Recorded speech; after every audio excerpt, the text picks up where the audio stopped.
Negosyo muna, right? Kasi, syempre, 4 ang anak. Mahirap din, kailangan matutong maghanap buhay.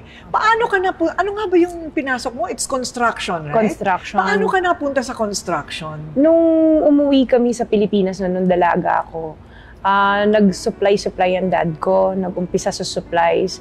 And nung nakaipon na siya, nag-umpisa kami ng construction business, ang daddy ko. So, nung nag-asawa na ako, yung asawa ko naging foreman ng daddy ko. Ah, totoo? Yun ba yung tinapos din yung pareho sa kolehiyo? Hindi, pareho kaming computer management ang tinapos namin. Okay, pero ang construction na pag-aaralan? Napag-aaralan. So, naging foreman yung husband ko sa negosyo ng daddy ko. Umabot sa point na sinabi niya, Daddy, baka pwede kaming makahingi ng maliit lang na project. So, nabigyan na ng daddy ko kami ng maliit na project sa yung gate ng barracks or cementerio ng City Hall. So, ginawa namin yun. Noong time na yun, maliit lang na halaga yun. Pero sa amin, parang feeling namin, ang laking achievement. Nahihirapan kami kasi first time kami sasabak sa construction business, business management kami. So, wala kaming background. Correct. Yung pala, napag-aaralan din siya. Kahit hindi ka inhinyero. Oo, opo. Ano yung struggle nyo nung una? Ano yung pinakamahirap na bahagi nung pagsisimula ninyo? Yung, syempre, yung time na hindi kami makakuha ng mga projects, yun yung struggle. Kasi pag nakakuha ka, syempre, alam mo, may income ka. Pero pag wala kang project, parang weather. Unlike kung nagwo-work ka sa isang trabaho, alam mo, every 15-30 may sahod ka. Totoo. So dito, hindi ka sure kung kailan ka makakasingil, kung kikita ba yung project na ginawa mo, tapos may 4 ka pang anak. So talagang struggle sa amin mag-asawa. Naku, pero ano ang sikreto? Paano nyo nalaktaw yun? Venture sa ibang negosyo, nag-try kami magtahian. Tahian? Opo. Kumpleto kami sa lahat ng makina, parang over 100 sewing machines meron so, kami. So pwede rin ako magpagawa ng kurtina sa inyo? Nung time na yon, pero kasi talagang ang hina din ng kita kasi minsan yung mga checks namin from companies na pinasukan namin para mag-subcon for tahian, mabot ng 120 days. So sabi ko, paano tayo mabubuhay nito? Pinabenta ko lahat ng makina at nag-focus na lang kami talaga sa construction. Nagturo pa ako sa isang school for English teacher kasi because of the accent, kaya kong magturo. Nag-sideline muna ako noon, yung asawa ko nag-sideline din nagpagbebenta ng bubong, hanggang nag-focus na lang talaga kami sa construction. Kasi parang hindi pa kailangan namin talaga ng stable job noong time na yon. Correct. So I think yung secret is talagang magdire-diretso lang, ano? Opo, tsaka walang choice. Wag mawalan ng pag-asa. Parang kasi kami mag-asawa, team kami nung nasa construction kami. Minsan siya, nada-down siya.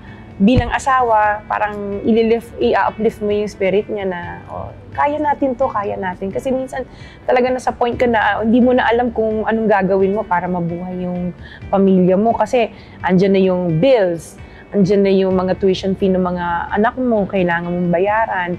Ano na nga siya yung installment basis, pero nagde-delay ka pa sa pagbayad. Nangungutang pa daw kayong 5-6. Opo. At sinuong mo ang baha. Yes. Para lang makuha ang pera. Ano yun? Panahon ng Ondoy? Nung panahon ng Ondoy, nagtuturo ako sa isang school.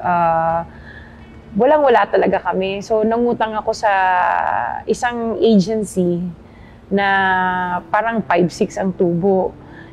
Sa Singalong area siya. Pumunta ako, Ondoy noon. So, baha siya. Naglalakad ako, nakuha ko nga yung check-in, naglalakad ako umiiyak kasi parang awang-awa ako sa sarili ko. Sabi ko, parang nagtapos ako ng 4 na taon sa kolehiyo, tapos ito lang yung mangyayari sa amin. Para kaming kawawa, para kaming talagang sinakluban ng langit at lupa. Yes. Oo, tapos may 4 ka pang anak na may diferensya, kailangan mag-therapy. In between na, nagkakasakit din sila. So, parang hindi mo alam kung saan resources. Minsan wala kang panggatas, pang-diaper. Hihiram ka sa magulang mo. Ayaw mong humiram. Siyempre, kahit papano, sabi ng parents ko, kung ano yung pamumuhay ng family mo, yan ang panindigan mo. So, yun yung talagang pinanindigan namin. Pinalindigan nyo talaga, nagbenta pa ng bubong si Curly. Opo. Ang iba sandok ang binibenta. O kaya beauty product, siya bubong talaga. Oo, Ang binibenta niya, pinasok ibang niya. klase ang kwento ninyo. Kaya sanay ka sa pagdidiskarte. Opo. At saka yung pagiging maparaan. Hindi ba? Kasi yung iba tayo, pinapanganak ng maayos ang buhay eh. Opo. Yung hindi na alam yung, alam mo yung pangangailangan ng iba. Kaya siguro para sa iyo, parang ramdam mo yung pangangailangan din ng iba kasi pinagdaanan mo rin. Opo, napagdaanan. Oo, doon pa lang sa kwento mo parang, okay, kaya naman pala. Kaya naman pala, pagkatapos ang kanilang negosyo, teka muna, kailan kayo naging big time? At obvious naman, naging big time na kayo. May nagyaya sa akin na gusto mo sumali sa isang agency ng government, magkontrata doon. Sabi ko, sige, basta mabilis sumingil. Kasi doon sa agency na inaanuhan namin, ang hirap maningil, 6 months to 1 year. So, ang hirap mag-return ng investment mo. So, nag-try kami, binigyan kami ng listing. Sabi sa amin, sabi ko, ito, gusto kong project na to, ito. So, pinuntahan namin yung agency na yon para sabihin na gusto namin yung project. Nagbigay ako ng pera, parang final savings namin. Only to find out, tapos na yung project, naniningil na yung contractor. So, naloko pala kami, na-scam kami. Ayun. So, nung time na yon, sabi ko, hirap na nga kami sa buhay. Tapos may manluloko pa sa'yo. Nagkaroon ako ng parang mild heart attack because of that. Na-stress ako. Wow. Pero nalagpasan pa rin. Nalagpasan pa rin na. So, dyan na kayo umasenso sa government contracts? Yes, nag-start na Nagbabayad kami. naman ng gobyerno? Nagbabayad. Maganda yung, parang doon namin naramdaman na nag-iba yung buhay namin. Kasi hindi na ako kailangan kumatok sa pinto ng nanay ko, daddy ko na baka pwedeng makahingi ng konti para sa pang-diaper at gatas. Napapasyal na namin yung mga anak namin sa labas. Nakakapag-out of town kami, doon namin naramdaman na maganda pala nagiging takbo ng buhay namin. At ngayon, 200 na ang empleyado. Opo. Ang dami rin, ha? More than, actually yung 200 is within the building, pero may mga employees pa kami on-site. Oo, kasi on-site. Contractual yung mga yun, hindi ba? Opo. Sanay talaga kayo sanay kayo sa hirap. Alam nyo ang damdamin ng mahirap. Opo. Alam nyo ang pagdidiskarte sa buhay. Opo. Alam nyo ang pakikipagbakbakan sa buhay, kaya ngayon bakbakan naman tayo sa politika. Pero teka muna, bago yan, mamaya pag-uusapan natin yung mga taong natulungan nila. Nauna yung mga tulong-tulong, di ba, sa mga tao. Yun ba ang dahilan kung bakit, sige, gawin na natin profesyon itong pagtulong sa tao, kaya politika ang pinasok mo ngayon? Tumutulong naman kami talaga. Noong pa man, tumutulong naman kami sa mga tao. Kasi parang yun isa sa mga advocacy namin. Sabi ko, pag tayo umasenso, let's return sa community. So tumutulong naman talaga kami. Kaya lang yung reach namin, hindi ganun ka-wide. So kami dumadaan pa sa mga barangay para mag-distribute ng wheelchairs, mga medical equipment, nagbibigay kami. So ngayon parang what we see lacking is parang sabi ko, let's think about running for politics naman. Ayun, okay. So, kumusta naman ang pagsabak mo sa politika? Hindi ka naman nagsisisi? Alam mo, sabi nila, kung gusto mong gumanti sa kalaban mo, itulak mo sa politika yan. Pero not necessarily, right? Not necessarily, kasi at the end of the day, parang alam mo, tumutulong ka sa kapwa mo. Mangalawa, alam mong kahit papano, win or lose naman. No? Alam mo may natulungan kang tao at may nataas o naiangat na buhay ng kapwa mo. Oo naman. Bigyan mo nga lang ng 500 piso ang pobre. Malaking bagay na yun sa buhay nila, di ba? Ano para sa'yo ang pinaka-challenging na bahagi ng pagtakbo bilang mayor ng Pasig? Ang challenging, syempre, it's totally different from being a private citizen na tumutulong. Ngayon na mas maraming taong pumupunta sa office para humingi ng tulong kasi kilala ka na.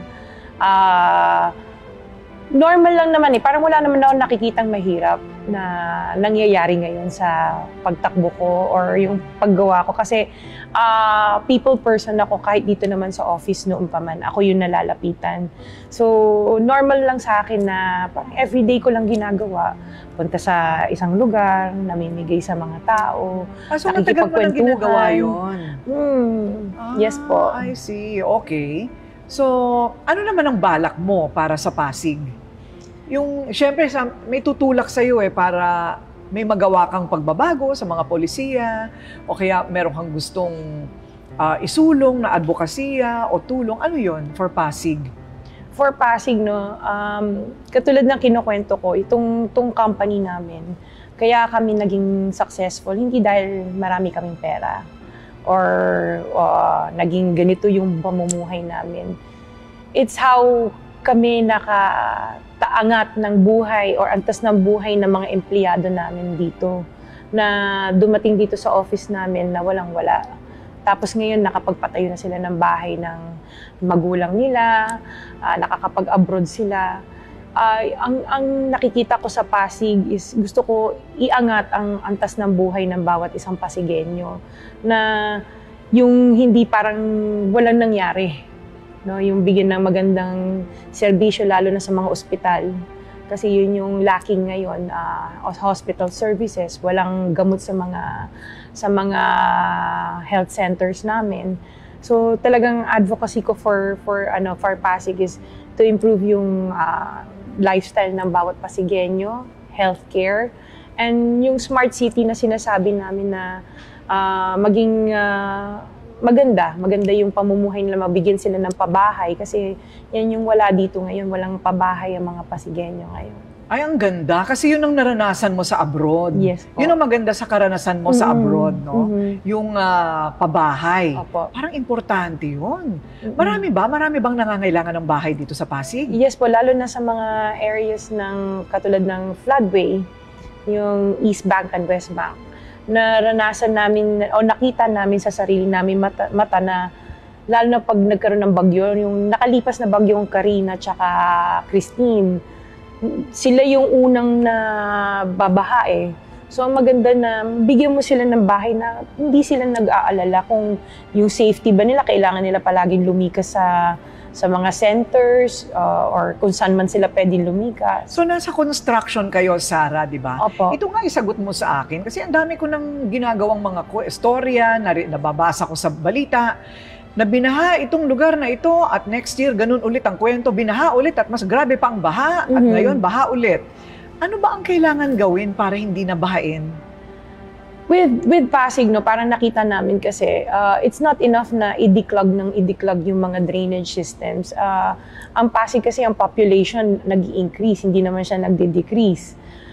Kailangan i-upgrade natin din yung mga drainage systems natin dito sa Pasig, laliman siya, para medyo mabawasan man lamang yung floods dito. Laliman ang drainage? Opo. Malaking trabaho ba yun? Medyo malaking trabaho yun. At kailangan pondohan, ano? Opo. Kailangan pondohan, pero gagawin mo yun. Yan. Kasi yun nga yung sinasabi ko, yung expertise namin as contractors, yan yung gusto namin i-share dito sa Pasig. Ayun. Oo, bilang contractor, biro mo yung... Kasi everyday we do it naman eh. Oo, everyday. Tama. At dahil napag-usapan na natin yan, ang kanyang kandidatura bilang mayor at yung lahat ng kanyang dinaanan sa buhay, dito na tayo sa Karangyaan. Napagod ako sa kwentong buhay mo, ha? Parang pinagdaanan ko din lahat ng hirap. O dito naman tayo sa mga magagandang bagay na titingnan natin kung paano mula sa sobrang kahirapan, nandito naman tayo sa ituktok ng mundo para kay Sara Diskaya. Masaya ako dito. Yun ang pinaka-importante eh. Pag masaya ka at kontento ka. Mabait po yung mag-asawang yan. Hindi ka nila pababayaan. Nung pandemic, marami ang wala ng trabaho. Maraming kinapos. Pero sila, dahil pamilya ang turing sa amin, alam nila yung pangangailangan namin. Hindi mo kailangang humingi. Bibigay nila.